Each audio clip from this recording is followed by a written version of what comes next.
dies, companys i companyes. Gràcies als candidats que ens han precedit, als que vindran, i és un plaer estar amb vosaltres aquesta vesprada. Mireu, estos dies he fet un xicotet viatge al futur. No he viatjat físicament i tampoc molt lluny. He viatjat amb la imaginació, al mes de juny de 2015. Sabeu què he vist?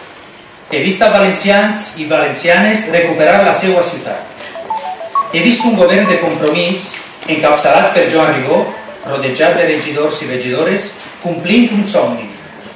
Transformar València, canviant radicalment la forma de governar la ciutat i fent que la ciutadania sigui el verdader motor del canvi.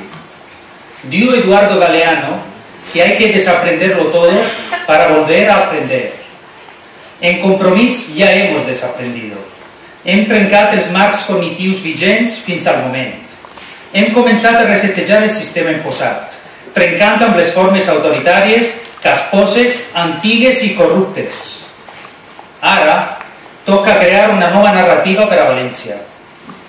Això no sols ho farem amb responsables polítics eficaços i nets, sinó també amb polítiques absolutament distintes. Polítiques valentes, trencadores, imaginatives, sense deutes amb el passat, decisions assumides sense submissions als poderosos, sense por a les pressions de la incultura. Volem passar del boato al relato, de la ciutat dels grans events especulatius i destructius d'identitats, a la ciutat de les persones i els barris, a la ciutat dels desitjos fets realitat. La ciutat de les escoles infantils i els jardins i hortussbans comunitaris. La ciutat de la gestió pública, la neteja per a tots els barris, sigui del centre acomodat o dels barris de treballadors.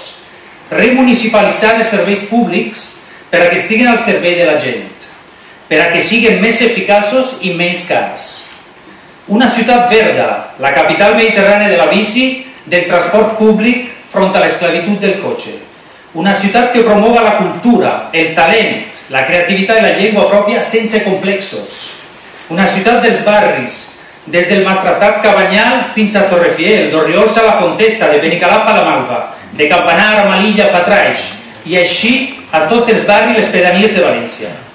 Una València que reconeix el deute que té amb les víctimes del metro, la seva dignitat, la seva lluita ens fa millors a tots i totes. Una ciutat on finalment posarem en valor l'horta per a fomentar la compra responsable i de proximitat. Aquest ha sigut i serà el meu compromís amb València i els valencians. Encara que així no em pariren, així estic, ric d'afanys i de desig. Desig d'un canvi profund, valent, trencador, alliberador, amb passió, voluntat i cor. Moltes gràcies.